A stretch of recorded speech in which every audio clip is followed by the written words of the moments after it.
మీకు తెలుసా, చాయ్ అదే టీ భారతదేశంలో గోవంశాన్ని కసాయి పాలు చేసింది. నమ్మలేకపోతున్నారా? టీ ఏంటి, గోవంశాన్ని కసాయి పాలు చేయటం ఏంటి అనుకుంటున్నారా? విడ్డూరం కదూ. ఇది 100% సత్యం. బ్రిటిష్ వారు భారతదేశ వైభవాన్ని, సంపదను, వనరులను, అభివృద్ధిని, ఇక్కడ వైజ్ఞానిక సంపదను, భారతీయుల మేధాశక్తిని అధ్యయనం చేసి వీటన్నిటికీ మూలాధారం మరియు భారతీయుల సంస్కృతి, జీవన విధానం మనుగడలకు గోవే ప్రధాన కారణమని, దేశాభివృద్ధికి గోవే మూలమని అన్ని కోణాల్లో నుంచి నిర్ధారించుకొని భారతీయుల జీవన విధానం నుండి గోవును తప్పిస్తే తప్ప తమ లక్ష్యం సాధించలేమని భావించి కొన్ని కుట్రలు చేసినారు.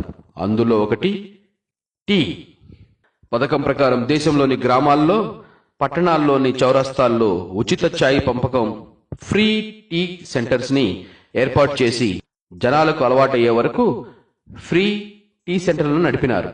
ప్రజలు ఛాయ్కి బానిసలయ్యారని నిర్ధారించుకొని తర్వాత ఛాయ్ ఆపేసి కేవలం ఛాయ్ పత్తి ప్యాకెట్స్ ఫ్రీగా ఇవ్వడం ప్రారంభించారు.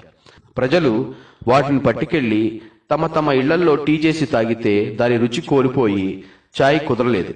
జనాలు పరిగెత్తి వారి వద్దకు వెళ్లి టీ బాగోలేదని అడుగగా అప్పుడు వారు అన్నారు, మేము మీకు ఫ్రీగా పంచిన టీ బర్రెపాలతో చేసినాం, టీ ఆవు పాలతో రుచిగా రాదు అన్నారు. అప్పటి వరకు దేశంలో ఇంటి ఇంటికి గోవులు ఉండేవి. వెంటనే దేశంలో బలమైన మార్పు ప్రారంభమై దేశవ్యాప్తంగా ప్రజలు తమ తమ ఇళ్లలోని కొట్టాల నుండి ఒక ఆవును బయటకు పంపి ఒక బర్రెను కట్టడం మొదలుపెట్టారు. సమాజంలో పాలు కొనేవారు సైతం ఆవు పాలు విడిచి బర్రెపాలు కొనడం ప్రారంభమైంది. మెల్లమెల్లగా దేశంలో బర్రెపాల డిమాండ్ ప్రారంభమై వేగం పుంజుకుంది. అప్పటి వరకు దేశంలోని పాడి పరిశ్రమలో గోవులుండేవి. వాటి స్థానాన్ని బర్రెలు ఆక్రమించాయి. పెద్ద ఎత్తున గోవులు కబేళాల పాలవడం ప్రారంభమైంది. తత్కారణంగా వందలాది ఉత్తమ ప్రాచీన జాతులు నశించిపోయినాయి. కోట్లాది గోసంతతి అంతరించిపోయింది. ఇంటింటికి వర్ధిల్లే గోవులు 90% పైగా ఇళ్లలో మాయమైపోయినాయి. బ్రిటిష్ వారి అంచనా ప్రకారం భారతీయులు తరతరాలుగా ఆవు పాలు తాగడం వల్ల మంచి ఆరోగ్యం, మేధస్సు కలిగి ఉన్నారు. వారిలో చురుకుదనం, మేధస్సు తగ్గిపోతుంది. తద్వారా అనేక దుష్పరిణామాలు సంభవిస్తాయి. శరీరం రోగ నిరోధక శక్తి తగ్గి మెల్లమెల్లగా మనిషి బలహీనులవుతారు, మనకు బానిసలవుతారు అని అంచనా వేసి వారు పన్నిన కుట్ర సఫలమైంది.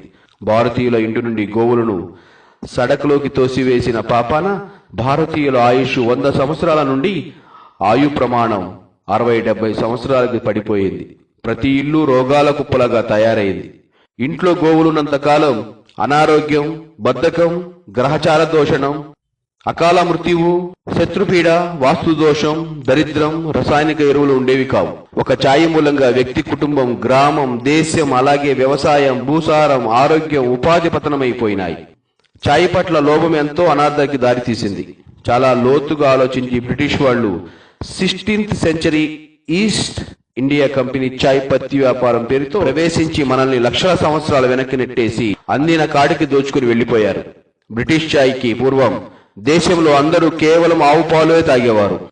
బ్రిటిష్ దురాక్రమణకు పూర్వం దేశంలో పూరి గుడిసెలో మొదలుకొని ధనవంతులని భవంతుల వరకు ప్రతి ఇంట్లో ఆవులు ఉండేవి. ప్రతి ఇల్లు దేవశక్తితో నిండి ఉండేది. ఆవు వ్యక్తి యొక్క అనేక అవసరాలకు పెద్ద దిక్కుగా ఉండేది. సమస్త జీవరాశులకు ఆరోగ్య ప్రదాత సూర్యనారాయణుడు. సూర్యుని నుండి కొన్ని అద్భుత బంగారు ఔషధ శక్తులు విడుదలవుతాయి. భూమిపైన వాటిని గ్రహించే శక్తి కేవలం గోమాతకే ఉంది. ఆవు ఎండలో మేతమేస్తూ తిరిగేటప్పుడు సూర్యరశ్మి ద్వారా అట్టి దివ్యమైన శక్తుల్ని తమ కొమ్ములలో ఉండే సూర్యకేతు నాడి ద్వారా గ్రహించి మూపురం వద్ద ప్రభావితమై ఆ శక్తులను తన పాలు, పేడ, మూత్రంలోకి వదులుతుంది. మిగిలిన శక్తి తన కాళ్ల ద్వారా అక్కడ భూమిలోనికి వదులుతుంది.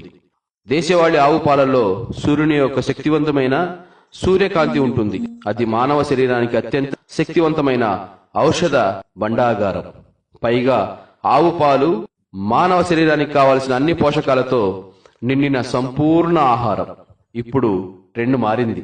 మళ్లీ గ్రామాల్లో, పట్టణాల్లో గోవు ప్రాముఖ్యతను గుర్తించి అన్ని రకాల సమస్యలకు, రేడియేషన్, పొల్యూషన్, పాలిథిన్, కెమికల్స్, విష రసాయనాల దుష్ప్రభావాల నుండి కేవలం గోవే కాపాడగలదని అంతేకాక గ్రహచార దోషం, వాస్తు దోషం, ఇంకా అనేక అనారోగ్య సమస్యల నుండి గోవే కాపాడగలదని గ్రహించిన ఎందరో తమ తమ ఇళ్లలో, ఫ్యాక్టరీల్లో, ఫామ్ హౌసుల్లో, వ్యవసాయ క్షేత్రాల్లో, ఆసుపత్రుల్లో, వివిధ సంస్థల్లో, ఇండస్ట్రీలలో గోవులు పెట్టుకోవడం ప్రారంభమైంది. మహానగరాల్లో కొన్ని చోట్ల కొత్తగా కట్టే భవంతుల్లో గ్రౌండ్ ఫ్లోర్ ఫిల్లర్స్ మధ్య గోవదనాలను రూపొందిస్తున్నారు. మన గోవు తల్లి పతనానికి కారణమైన ఛాయ్ తాగడం కన్నా మానవ శరీరానికి కావలసిన అన్ని పోషకాలు పుష్కలంగా కలిగి ఉండి సంపూర్ణ ఆహారంగా లభించే దేశవాళీ గోవు పాలనే సేవిద్దాం.